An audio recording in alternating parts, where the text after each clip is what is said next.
जय श्री पांच स्वरूप। ईमान कायम रखना, ईमान कायम रखना, जब तक न मैं बुलाऊं, जब तक न मैं बुलाऊं। ईमान कायम रखना, जब तक न मैं बुलाऊं, जब तक न मैं बुलाऊं। वाणी जो तुमको दी है, वाणी में सब कहा है। वाणी जो तुमको दी है, वाणी में सब कहा है। वाणी में सब कहा है। हादी वचनों पर चलना, हादी वचनों पर चलना, जब तक न लेके जाऊं, जब तक न लेके जाऊं। ईमान कायम रखना, ईमान कायम रखना, जब तक न मैं बुलाऊं, जब तक न मैं बुलाऊं। प्राणों के मेरे प्रियतम, जीवन के आधार तुम हो। प्राणों के मेरे प्रियतम, जीवन आधार तुम हो। जीवन आधार तुम हो। सब एक हो के चलना, सब एक हो के चलना, जब तक न लेके जाऊं, जब तक न लेके जाऊं। ईमान कायम रखना, ईमान कायम रखना, जब तक न मैं बुलाऊं, जब तक न मैं बुलाऊं। ईमान कायम रखना। मैं तो छिपा हूँ तुमसे, ना दिखता नजर से। मैं तो छिपा हूँ तुमसे, ना दिखता नजर से, ना दिखता नजर से।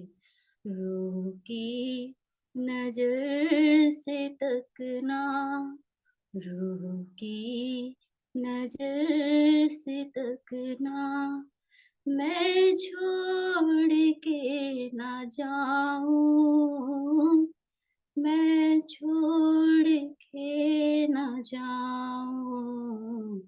ईमान कायम रखना, ईमान कायम रखना, जब तक न मैं बुलाऊं,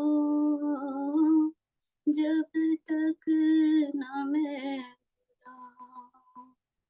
ईमान कायम रखना। श्री प्राणनाथ प्यारे की जय, श्री पंच स्वरूप की जय। प्रणाम जी, प्रणाम जी दुनिया जी। बहुत अच्छा भाव भजन सुंदर साथ जी, है ना। इस भजन के माध्यम से जिस सुंदर साथ ने ये भजन लिखा ना, बहुत अच्छा संदेश दिया सुंदर साथ जी। है ना, कि मैं पास में ही हूँ और इस वाणी पर ईमान कायम रहा। है ना, अगर दिल को सुने ना तो वास्तव में दिल भर आता है। और हाँ सोनिया जी की तो आवाज ऐसी लग रही है जैसा आशा प्रदीप दीदी की है ना, जो दिल को छू जाती है। बहुत सुंदर सुंदर। आंटी जी, जब मैंने ये भजन सुना था ना, मतलब कल ही मैंने ये भजन सुना था, मम्मी सुन रही थी, तो मेरा मन एकदम ऐसा करा जैसे मैं कि राज जी को एकदम गले से लगा लूं। सच में कि गले से लगा के छोड़ दूं ना बिल्कुल भी। नहीं, हार्ट टचिंग भजन है ये, वास्तव में भाव छिपे होते हैं। देखो, बाद में सुनते हैं तो उसमें फर्क पड़ जाता है, लेकिन जब फर्स्ट टाइम सुनते हैं ना तो उसका कुछ हाँ और होता जी, देखो मैंने इतने भजन सुने हैं राज जी के, लेकिन बस इस भजन से तो मुझे एकदम ऐसा ही लगा पहली बार कि बस राज जी को एकदम गले से लगा लो, और गले से लगा के उन्हें छोड़ू ना बिल्कुल भी। इस भजन से तो रोना आ गया सखी जी। है। सही बात है, सुंदर। बहुत। देखो, हर चीज में ना भाव जुड़ा होता है। जैसे कोई मूर्ति बनाता है तो उसमें उसका भाव हो जाता है। तो मैं तो नहीं जानती हाँ कि किससे लिखा हुआ है, लेकिन इस भजन को ना बहुत तह दिल से लिखा गया है। जो रस इसके अंदर है ना, जो कोई भी सुनता है ना तो वास्तव में दिल को छू जाते हैं ये एक एक शब्द, हाँ सार से जी। बदल देते हैं। बहुत अच्छा, आपने फिर दोबारा से सुना सुंदर साथ जी, सोनिया जी, बहुत बहुत धन्यवाद। चलते हैं सुंदर साथ जी, आपकी आवाज भी बहुत मधुर है, राज्य की मेहर से ऐसी बनी रहे। नवरंग भाई जी, चलिए सुंदर साथ जी, प्रश्नोत्तरी की तरफ चलते हैं ना। प्रणाम जी, सब नसात के चरणों में कोटि कोटि प्रेम प्रणाम। प्रणाम जी, प्रणाम जी। श्री जी पत्र के माध्यम से क्या बताना चाहते हैं?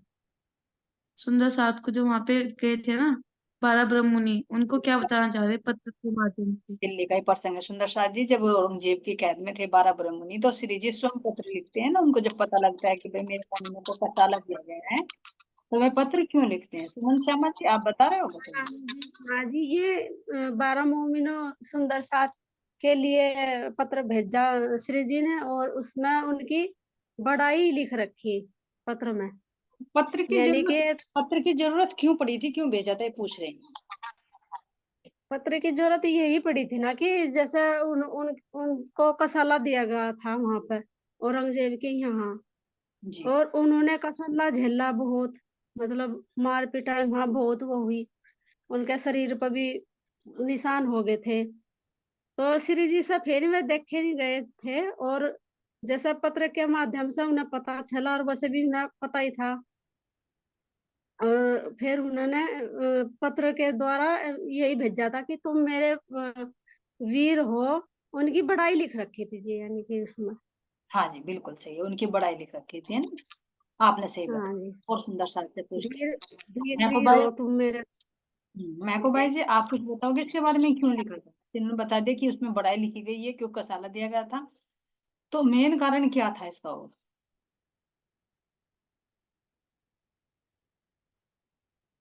मैं को भाई जी, माइक ऑन। हाँ प्रणाम जी, जी। कोई और साथ बताओ। हरियाणंदी सखी जी के पास चलते हैं।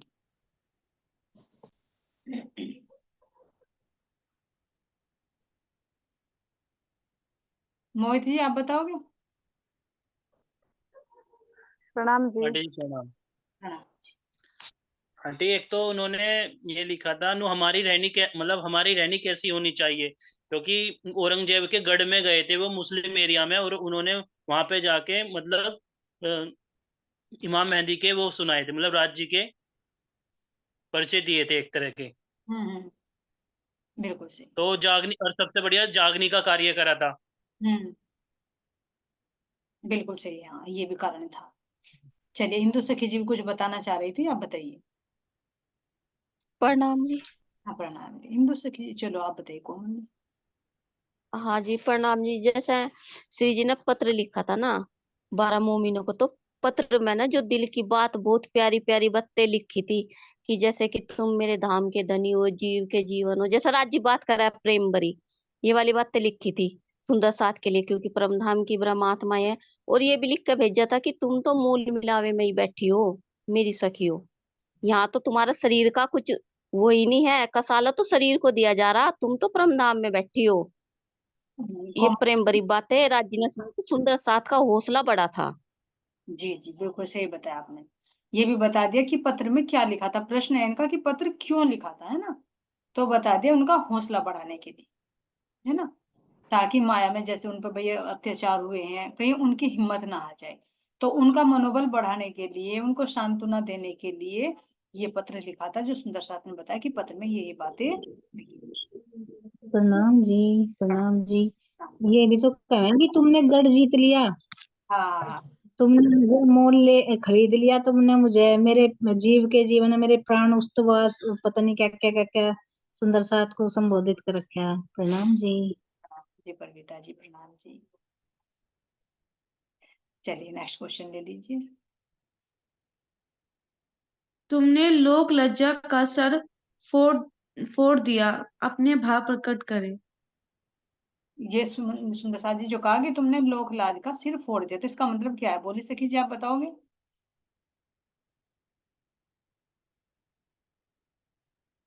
प्रणाम जी जी, और सखी बोल देगी बस। क्यों, क्या बात हुई? प्रणाम जी कि उन्होंने जब भेष बदला सुंदर साथ ने, उन्होंने ये नहीं सोचा कि हमें कोई दुनिया क्या कहेगी, तो उन्होंने ये मुसलमान मतलब मुसलमान बन के दिखाया, भेष बदल के दिखाया, तो लोग शर्म लिहाज मतलब किसी की यूं नहीं रहा कि कोई हमें हमें शर्मिंदगी महसूस होगी इस बात से, जी तो इसलिए उन्होंने मतलब शर्म का सिर नीचा कर दिया। प्रणाम जी। प्रणाम जी, प्रणाम जी। तो हमें कैसे करना है इसको, थोड़े से प्रैक्टिकल में बताओगे आप?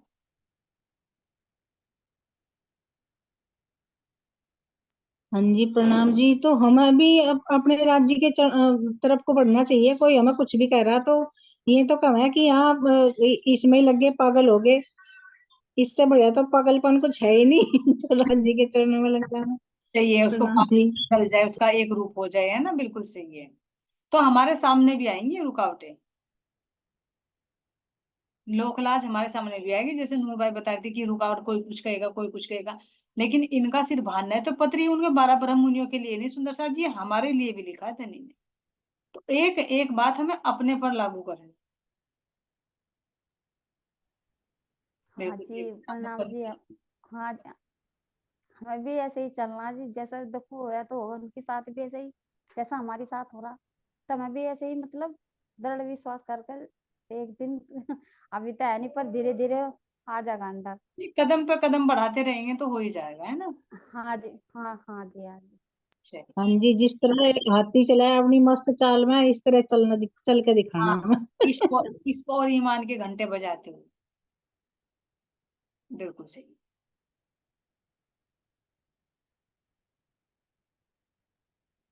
श्री जी की क्या चाहना है हम सब सुंदर साथ के लिए। श्री जी क्या चाह रहे हैं हमारे से, है ना, सब सुंदर साथ के लिए।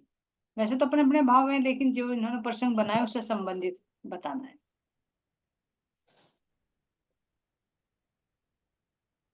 बताइए सुंदर साथ जी, अपनी तरफ से बता दीजिए, फिर टाइम वेस्ट होता है, मैं नाम बताती हूँ फिर मना कर देते हैं ना।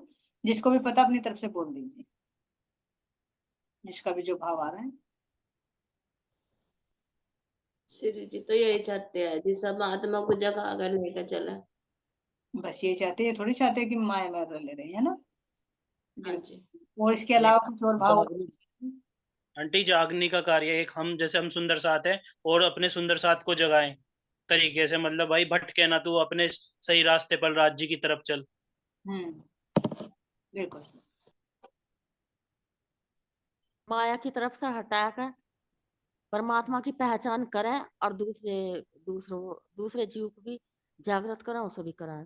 मुझसे भी कर, है ना, यही तो चाहते हैं। और श्री जी थोड़ी चाहते हैं कि तुम माया में रले रहो, खुद भी सो और दूसरों को भी सुनाओ, है ना। चलिए आगे ले लीजिए।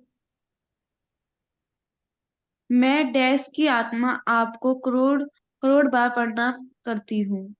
यहाँ पे किसकी आत्मा प्रणाम करती है सुंदर साथ को। प्रणाम जी, इंद्रावती की। इंद्रावती, हाँ हाँ जी। जी, बहुत अच्छा। जी, ये पत्री किसके लिए है और क्यों। ये पत्री श्री जी ने पत्र, हाँ जी। तो 12 ब्रह्म। सुंदर साथ के लिए। बताइए, प्रणाम जी। देखो से सुन। सुंदर साथ के लिए। जी हर एक सुंदर साथ के लिए लिखी है ना। जी। ये हमारे लिए भी तो है ना। एक देखो हम जैसे भी तो तो ब्रह्म 12 हम भी मुनियों तो सुंदर हम भी तो सुंदर साथ में ही आ गए ना, जब हम आ गए काउंट सुंदर साथ, हाँ, हम भी तो सुंदर साथ। हाँ जी, हमें भी तो सीख ले रही ना, ये जो महाराज जी ने बताई इसमें। बिल्कुल सही। प्रणाम जी।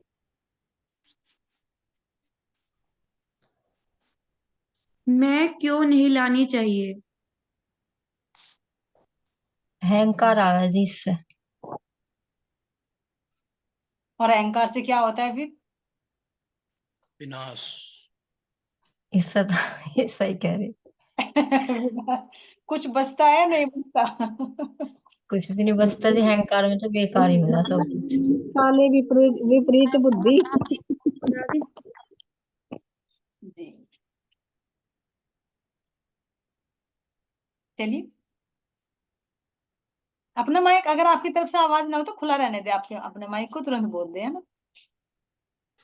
सतगुरु की आज्ञा के उनकी अनुमति के बिना कोई कार्य करते हैं तो क्या होता है? इससे हमें क्या शिक्षा मिलती है? प्रणाम जी। प्रणाम। जो बिना सतगुरु की आज्ञा के हम कार्य करें ना, वो कभी सिद्ध नहीं होता जी। क्योंकि सतगुरु की अनुमति में ही जो कार्य किया जा रहा है ना, तो मतलब वो सिद्ध भी होगा। जैसे अब सतगुरु को ही तो पता है ना सही क्या है गलत क्या है, हम नहीं जानते ना आगे क्या सही है क्या गलत है। ये पता ही नहीं चलना। हाँ जी, कहाँ गए, देख नहीं रहे। उल्टा क्या होता है, वो कार्य सफल हो जाता है फिर।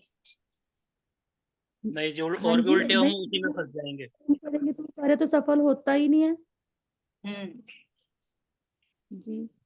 वो कार्य थोड़ी ना सफल हो जाएगा। अब मान लो सतगुरु की कोई आज्ञा नहीं है और हम उस पर चल रहे हैं, मतलब रास्ते पे, और उसमें हमें पता चल रहा कि ये सही नहीं है गलत है, अंदर से आत्मा तो संदेश दे रहा है सतगुरु के माध्यम से। कोई बीतक का उदाहरण? जी, जैसे अब वे सुंदर साते 12 ब्रह्म मुनि गए थे। अब जो जो महाराज जी ने बताया पत्री में, तो वो करते रहे तो वो कार्य सिद्ध होता गया। अब मान लो वे बिना अनुमति के करते तो क्या क्या कार्य सिद्ध हो जाता? लेकिन होता ही ना जी। कार्य तो सिद्ध फिर भी नहीं हुआ, औरंगजेब कहाँ जागृत हुआ? हाँ जी, वो महाराज जी ने बताया कि वो तो हुक्म नहीं था ना। फिर महाराज जी ने कहा कि अभी हुक्म ही नहीं है। लेकिन जैसा फिर भेजे क्यों, गए क्यों थे? हाँ जी, जगाने के लिए ही तो गए थे। संदेश तो पहुंचाना ही था ना, कि संदेश तो जरूरी पहुंचाना था औरंगजेब के पास।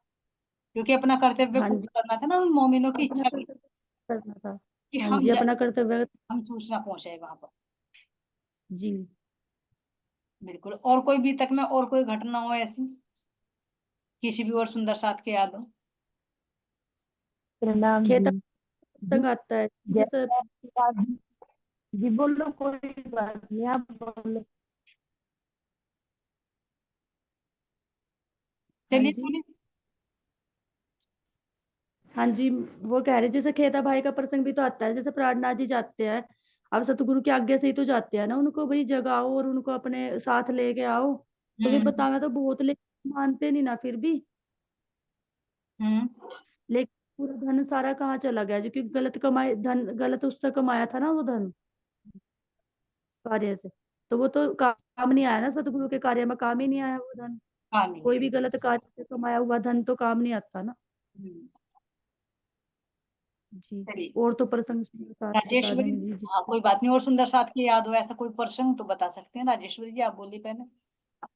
जी, प्रणाम जी। जैसे प्रहलाद जी ने उसमें धन कमाने के लिए भंडारा कराए थे ना, और मैं हाँ अपने महाराज जी का भंडारा करूंगा, तो उसके धन कमाने के लिए गए थे ना, फिर वो उल्टा ही पड़ा, वो हादसा मिला, फिर उन्हें हादसे में गए थे हवसा में गए और थे। उन्हें मने किया गया था जी।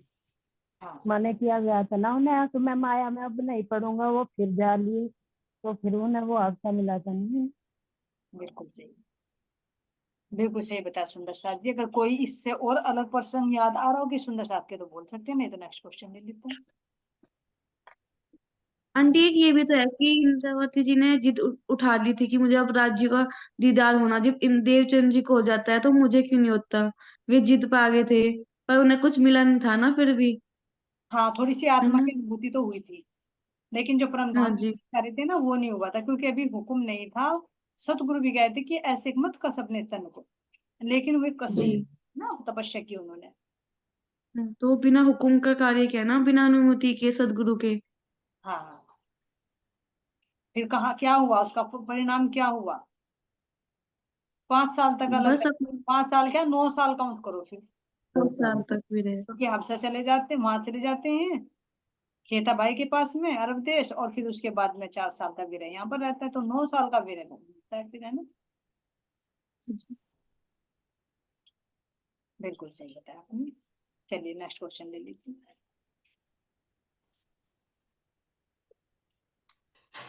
क्यों यह कार्य छोटा नहीं है, औरंगजेब को संदेश देना?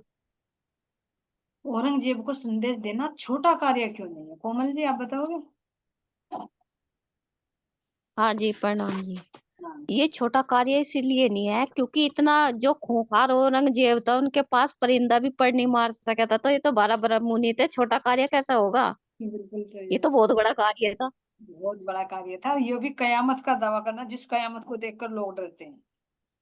डरते थे जिसे देख के। और जो कयामत बताई, वहां 7 निशान भी जाहिर लिख कर भेज दिए थे, तो बहुत बड़ा कार्य था, ऐसा तो हुआ ना होगा कोई। ना होगा, क्योंकि ध्यान दो, जब कान जी भाई गए थे ना रिजवी खान के यहाँ, तो कहा था तू अभी कयामत लेके आ रहा, अभी तो मेरी सांसारिक इच्छा, अभी तो मेरी बीवी होंगे, बच्चे होंगे, है ना, तू चला जाए यहाँ से। हाँ। तो ये देखिए, जब काजी तक भी पहुंचाने में, मतलब अधिकारी थे जो, उन तक भी पहुंचाने में इतना डर था, तो औरंगजेब की बात कैसे करते, है ना। तो छोटा मोटा कार्य नहीं था सुंदर साथ जी, ये धनी के मेहर से ही संभव हो पाया, अगर उसके गढ़ तक जाकर सुंदर साथ ने सूचना दी थी उसको, माने ना माने वो उसका काम था। बिल्कुल सही था आपने। काजी शेख सलाम के घर पर डैश का स्थान भी घोषित कर दिया। काजी शेख इस्लाम के घर को क्या घोषित कर दिया? हाँ बोलो बोलो। मंदिर। मंदिर। और कोई सुंदर साथ? प्रणाम जी। प्रणाम जी। काजी शेख इस्लाम के घर यानी चर्चा, यानी कि इमाम मेहंदी का स्थान भी घोषित कर दिया। क्यों? क्योंकि वहां पर चर्चा हाँ, चर्चा चर्चा करी थी ना वहाँ महाराज जी ने बैठकर। हाँ, महाराज जी ने हाँ, किस किस के बीच हुई थी चर्चा यहाँ पर? काजी शेख इस्लाम के घर पर सुंदर महाराज जी ने की थी चर्चा? इन्होंने ना करी थी प्रहलाद जी ने, 12 मोमिनों ने करी थी, 12 लालदास मोमिना जी। याद नहीं है। आजकल चर्चा हमारे में घूम रही है शायद, वो तो पता ही है आपको। उधर से ध्यान उधर से ध्यान हटा लो, जितना ध्यान उस पर दोगे ना, इतने हमारे अंदर वो आवरण डलता हाँ है। जी, हाँ जी, हाँ जी। हाँ, तो 12 प्रणाम। मोमिनों के साथ में किससे हुई थी भाई मैको भाई जी? लालदास जी से।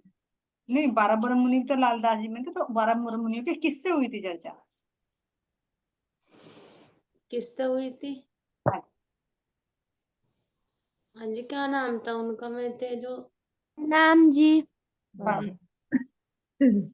काजी पता मुझे। शेख सलाम से हुई थी जी।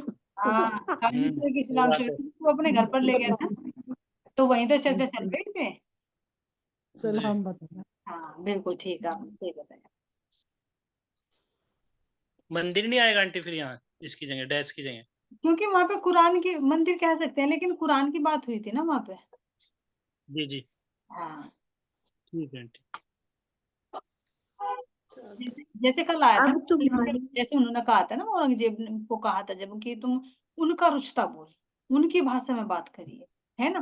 तो जी इसी वहां पर उन्होंने जब कोड़े बरसाए, तो राजी भी नहीं कहा, जी जी है ना, उन्हीं की रुचता जी, बोले जो उनकी भाषा थी, ताकि उनका दिल जीत लिया जाए। तो इसीलिए ठीक यहाँ है। पर जो जितना भी शब्द होंगे ना, उनके लिए ही होंगे। इसीलिए तो उन्होंने कहा था, पहचान भी दी थी, और हिंदू राजाओं के तो पास पहुंचा था, तो कृष्णदास के नाम से पहुंचा था, लेकिन यहाँ पर जी, किसके नाम से पहुंचाया था? आया था ना इमाम मेहंदी। पीछे। नहीं नहीं, इमामी जी, मेहंदी नहीं, तो अभी आया था ना पीछे, उसके कयामत के संकेत, इब्ने कयामत के संकेत। इब्ने इस्लाम आया था ना पीछे, जी हाँ जी हाँ जी हाँ जी। उस नाम से कहा था उन्होंने। जी। है ना। तो इसलिए यहाँ पर ठीक बताया आपने, आगे चलिए। अब तुम्हारे व्यक्तिगत का तेज दिन प्रतिदिन बढ़ता ही जाएगा, किस प्रकार बढ़ता ही जाएगा, इससे हमें क्या शिक्षा मिलती है? वर्षा जी, आप बताओगे कुछ अपने भाव के बारे में?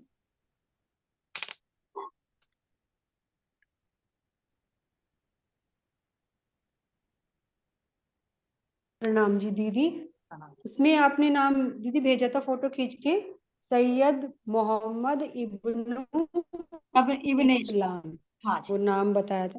पूरा नाम। इब्न इब्न इस्लाम, जी, पूरा नाम ये था उनका, सैयद मोहम्मद इब्न इब्न इस्लाम, इस्लाम, हाँ पूरा नाम। पूरा नाम ये था दीदी। जी, इनके प्रश्न के बारे में बोलोगे कुछ आप? दीदी मुझे समझ नहीं आया, थोड़ा शोर हो रहा था, दोबारा से प्रश्न अच्छा, रिपीट दोबारा कर एक बार दीजिए। और रिपीट कर दो।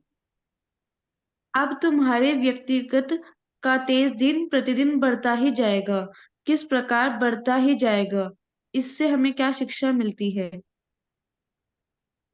जो पत्र में इससे लिखे थे। दीदी ये जो 12 मोमिन जो पत्री लेके गए थे, उन्हीं संदर्भ में कहा गया है ना ये, हाँ कि वे हाँ, तुम्हारा तेज दिन प्रतिदिन, क्योंकि वे मतलब पूरे ईमान पर खड़े रहे राज्य के कार्य के लिए। उन्होंने कोड़ों की मार भी सही, लेकिन मुंह से उफ भी नहीं निकली और वे पीछे भी नहीं हटे। तो जब हम राज्य के कार्य के लिए आगे बढ़ते हैं, उसमें मुसीबतें भी आती हैं, उसे हम हंसते हंसते सहते हैं, तो फिर शोभा तो मिलती है ना, राज्य अपने मोमिनों को शोभा तो देते ही है ना। तो ऐसे ही उनका देखो, सभी मोमिनों का 12 मोमिनों का जो मरातबा है, उनके बराबर आज भी किसी का मरातबा नहीं माना जाता। जो शोभा राज्य ने उन्हें दी, उन्हें अपने प्राणों के प्रीतम कहा, ये भी कहा कि तुमने तो मुझे मोल खरीद लिया है। तो ऐसे ऐसे शब्द जिसके लिए राज्य कह रहे हैं, तो उनकी तो महिमा बढ़ती जाएगी। इससे हमें ये सिखापन मिलता है कि हमें भी राज्य के कार्य के लिए, यदि हम आगे बढ़े और मुश्किलें आए, तो हमें पीछे नहीं हटना चाहिए, क्योंकि जब बाद में रिजल्ट आएगा तो उसमें शोभा राज्य सभी को देते हैं। कहते हैं ना कि कोई खाली ना गया इन खिलवते। प्रणाम जी। प्रणाम जी वर्षा सखी जी, बहुत अच्छा बताया आपने। तो इससे हमें भी यही शिक्षा मिलती है कि जैसे उन्होंने अपने धर्म के लिए ना कसाला सहा ना जागने के लिए, ऐसे जो भी इस राह पर चलेगा और कष्ट झेलेगा, तो उसकी महिमा दिन प्रतिदिन बढ़ती चली जाए। क्योंकि जब कोई जैसे होता है ना कि कोई वृक्ष होता है तो बहुत छोटा होता है, लेकिन फिर धीरे धीरे वो बड़ा होता है और एक दिन उसको फल भी लगते हैं। तो ऐसे सुंदर साथ जी जैसे इन मोमिनों ने जब तो कसाला सहा, तब थोड़े पता था कितनी महिमा, और आज देखिए सब उनकी महिमा गा रहे हैं, और बेहद मंडल में भी हमेशा ले गाई जाएगी, और परम धाम के अंदर भी हमेशा हमेशा ही इन मोमिनों को सिरदारी का खिताब मिलेगा। सुंदर सा जो शिरोमणि का, क्योंकि जो धामधनी ने श्रम दिया ना, उसको कोई काट नहीं सकता। तो जब किया था तो कम जानते थे, अब कितना जान रहे हैं, बेहद मंडल में कैसे जागा जाएगा। तो वो दिन प्रतिदिन बढ़ता ही चला जाएगा। बहुत अच्छा बताया वर्षा जी आपने। सैयद की राह पर अत्याचार करने वाले धर्म विरोधी लोगों की दृष्टि डैश होती है, जबकि धामधनी ने तुम्हें हकीकत का ज्ञान देकर डैश दृष्टि प्रदान की है। इसमें दृष्टि आएगी, यानी जो बाहर की दृष्टि वो कैसी है और अंदर की है वो कैसी। ये तो जी बाह्य दृष्टि बताई जो पहले में, क्योंकि बाह्य दृष्टि हो जाए ना जी, बाहर विकारों को देखने लगे। और जो राज्य ने दी हमें, वो दी है हमें आत्म दृष्टि, आंतरिक दृष्टि हाँ बिल्कुल सही। हाँ, जिसको जो अंदर का। जिसको पीछे भी कहा ना कि उनको तो बाह्य दृष्टि है, यानी एक नेत्र है और तुम्हारे 1000 नेत्र है। जी तो 1000 नेत्र का मतलब होता है आत्मिक दृष्टि। जी, हर बात को पहचानना, बाह्य भी और आंतरिक भी, इसीलिए तो महाराज जी ने आंतरिक दृष्टि बताई है। बिल्कुल सही। इसके अलावा कोई और भाव आ रहा तो बोल सकते हैं आप। प्रणाम जी दीदी। इसमें 1000 नेत्र से मतलब ये भी है कि हम समय को देखकर निर्णय लें, कि कई बार ऐसा भी होता है सच ना बोल के झूठ बोलना किसी की जान बचा देता है, या और भी उसमें काम संवर जाता है। तो हमें समय पे यह निर्णय लेने की भी समझ होनी चाहिए, यह विवेक होना चाहिए कि यहाँ पर सच बोलना उचित है या झूठ। ऐसा ना हो कि हमारे सच बोलने से किसी बेगुनाह को फांसी हो जाए या कोई मुसीबत में पड़ जाए, तो उस सच से झूठ बोलना भी बेहतर होता है। प्रणाम जी दीदी। प्रणाम। वर्षा सखी जी का कहना है कि यानी जो आत्मिक दृष्टि होती है वो हर एक परिस्थिति को भाप कर निर्णय लेती है, चाहे वो जागने से संबंधित हो, चाहे वो किसी परिस्थिति संबंधित हो, चाहे वो घरेलू ही परिस्थिति संबंधित क्यों, उसको कहा जाता आत्मदर्शी, यानी हर परिस्थिति के अनुकूल कार्य कर और आध्यात्मिक ज्ञान से भी परिपूर्ण हो। क्योंकि जीव क्या है, अवगमन कैसे बनता है, आत्मा क्या है, परमात्मा कैसे हैं, उनकी लीलाएं क्या है, ये सब आत्मिक दृष्टि से देखे जाते। सुंदर सा बाह्य दृष्टि ने, बाह्य दृष्टि तो केवल इस शरीर को देखकर ही सोचती कि बस मैं हूं और कुछ नहीं, मैं और मेरा, यहाँ तक सीमित है। और आत्मा के होते हैं अनंत लोचन, यानी हर तरह का उसे ज्ञान होता है और उस ज्ञान से वाकिफ होकर वो परिस्थिति के अनुकूल ही निर्णय लेती। उसको कहा है कि तुम्हें 1000 लोचन प्रदान किए जाएंगे, जिसको अंतर्दृष्टि भी कह सकते। दीदी एक बात ये भी है ना, जैसे पहले कोई यदि हमारे साथ बुरा करता था तो दिल में ये भाव आता था भगवान अपने आप मतलब इसको सजा देंगे या अपने आप इसका निर्णय करेंगे। लेकिन अब दिल में भाव आता है राजी इसे भी आप अपनी शरण में ले लो, इसकी भी बुद्धि सुधार दो। अब ये अंतर आ गया है, राजी ने मतलब ये विवेक दे दिया है, नजरिया पलट दिया है परिस्थितियों को देखने का। प्रणाम जी दीदी। बिल्कुल सही, क्योंकि पहले में और अब के में देखो, क्योंकि अब आत्मा देखने लगी ना, अरे ये तो खुद ही कर्मों के मारे खुद अज्ञानता में डूब रहे हैं, और क्या डुबाओगे उन्हें। बस यही अर्जी करती है कि दामदन इनको भी सद्बुद्धि प्रदान कर। ये होती है सकारात्मकता। सुंदर सा। और अगर किसी कारणवश हमारे अंदर हमारे अनुकूल कार्य ना करे तो हम क्या करते हैं, उसको नकारात्मकता के विचारों से भर देते अपने आप को भी और उसको भी, और वो झगड़े का और बड़ा कारण बनता। तो बस धनी पर छोड़ दे, धनी से विनती करे। तो ये आत्मिक दृष्टि होगी, है ना। दज्जाल से किस प्रकार लड़ना चाहिए? दज्जाल से कैसे लड़ना चाहिए? चलिए सुंदर साथ जी बताइए अपनी तरफ से, जो भी जिसके विवाह आ रहे हैं। बोलो। हाँ जी प्रणाम जी। नाम जी। हाँ जी, दज्जाल से तो मतलब प्यार से ही बात करनी चाहिए, जैसे वाणी में बताया। जैसे दूसरा मतलब वो क्रोध मारा, सबने कहने लगा अक नू है, तो वो शत्रु से प्यार से ही समझाओ। जैसे कि राजी ने वाणी में बताया था, अगर जैसे कि हम 12 मोमिन गए थे, तो मतलब खुदा का ही वास्ता दिया था, कयामत का दिया था, तो मतलब खुदा की बात करी थी, ये नहीं है कि अपनी बात करी, परम धाम की करी है वो करी, उसमें उसकी भाषा में समझाया। तो ऐसे ही राज जी ने कह रखा, और जैसे सुंदर साथ जैसा मिले ना इंसान, उसे उसके भागवत के ज्ञान जैसा है उससे ऐसा ही समझाओ। नुनिया का अपनी थोपड़ लग जाओ, पहले उसकी सुनो, पहले उसे प्यार से समझाओ, उसकी जब वो चलेगा फिर। अगर वो नहीं समझता ना जी, फिर वो ज्ञान का डंडा ठा लो बस, फिर तो जब समझता तलवार ठा लो। हाँ, ज्ञान का डंडा वो कई पॉइंट दिए सुंदर साथ जी महाराज जी ने इस पत्री में, मतलब दज्जाल को एक ज्ञान देने के लिए, समझाने के लिए, उसके हैंडल करने की बहुत सारी युक्ति दी है ना, जो अभी आनंद सखी जी ने बताई। हरियल सखी जी आप बताइए कौन सी बता रहे हो आप? हाँ जी, मैं तो यही कह रही जी, मगर ज्ञान का डंडा ठा के ही वो हो जी, जैसे ज्ञान का बताया महाराज जी ने, क्योंकि बिना ज्ञान के डंडे से, नरमता के बिना तो नहीं वो मानता ना। अगर उसके जैसे पहाड़ी बैल के सींग दिखावे ना, उसे दुगना मारेगा जी वो। वही बताया, जैसे निशान बताया कयामत के, पहाड़ी बैल के सींग और शेर जैसी छाती, अगर हम उसे वही दिखा देंगे ना, तो दुगना बड़ा हो जाएगा जी वो तो। बिल्कुल सही। हाँ जी, उससे तो नरमता से ही पेश आना पड़े। हाँ चलिए, और सुंदर साथ बताएं अपनी तरफ से, और भी युक्ति बताई है ना। नाम जी। श्री जी कह रहे हैं कि मतलब पहले तो उन्हें जिस तरह अपने बेटे को बुलावे, इस तरह बुलाए का, इस तरह प्यार से अब उनसे बात करो। फिर कि जिस तरह में, जिस तरह उन्हें अच्छा लगा इस तरह बोलो, इसी तरह उनके बोल पर मतलब इसी तरह नाचो उनके आगे। फिर बाद में उन्हें अपना करना चाहिए। जब मौका देखो तो वार कर, तो पहले लोहे को धीरे धीरे धीरे धीरे गर्म कर, है ना। और गर्म हो बिल्कुल। जाएगा तो जब वार करोगे तो उसका आकृति बदल जाएगी, और तुम ठंडे पे मारो जाओगे तो बहुत टाइम हाँ लगेगा, जी, हाँ जी सुना। है ना। वो है ना दीदी, छुपाई आती है ना, जैसा बाजा बजे वैसा निरत कीजो।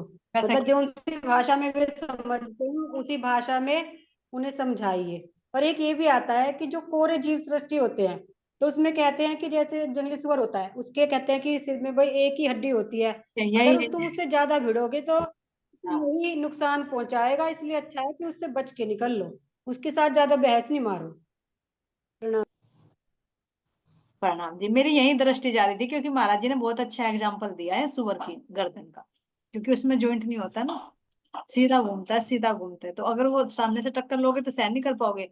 लेकिन कह रहे पीठ पीछे से वार की है, उसकी पीठ कमजोर हो, है ना। तो ये बहुत अच्छी युक्ति बताई सुंदर साथ जी आपने। लेकिन जब है इनका समझना, जब अगर परिस्थिति ऐसी बन जाए हम इन हथियारों को इस्तेमाल करें, है ना। पता तो लग गया, लेकिन परिस्थिति जब बनती है तो तब याद ज्यादा रखना है इनको, जब प्रैक्टिकल माना, है ना। चलिए आगे। दीदी वैसे ना वाणी के माध्यम से राज जी मतलब कि थोड़ा समझ तो दे देते हैं सभी सुंदर साथ जी को, कि जैसे अपने घर परिवार में भी है तो पता चल जाता है कि कौन मतलब बिल्कुल ही कर्मकांड में और उसमें डूबा पड़ा है, तो उसके आगे सिर मारने से कोई फायदा नहीं होगा। और लगता है कि कोई कुछ सुनने लायक है तो उसे सुनाओ, और वरना उसे तो इग्नोर करके अपना भाई तू अपने में मगन हम अपनी में मगन, उससे सिर मार के अपना ही टाइम खराब करना है, उस पर असर नहीं होएगा, अपने सिर में दर्द होएगा। इसलिए अच्छा है भाई तू अपने उसमें ही कर और हम अपने, उससे तो रास्ता बदल लो, बस सबसे अच्छा है रास्ता बदल लो भाई उससे। प्रणाम जी। बिल्कुल सही कहा सखी, ऐसे ही हमारे साथ भी ऐसे ही हो रहा, एक पूरब एक पश्चिम है हम भी। 36 का आंकड़ा हो रहा है महाराज सखी जी दीदी सबके सुन घर के साथ ही ये है तो ना वाणी से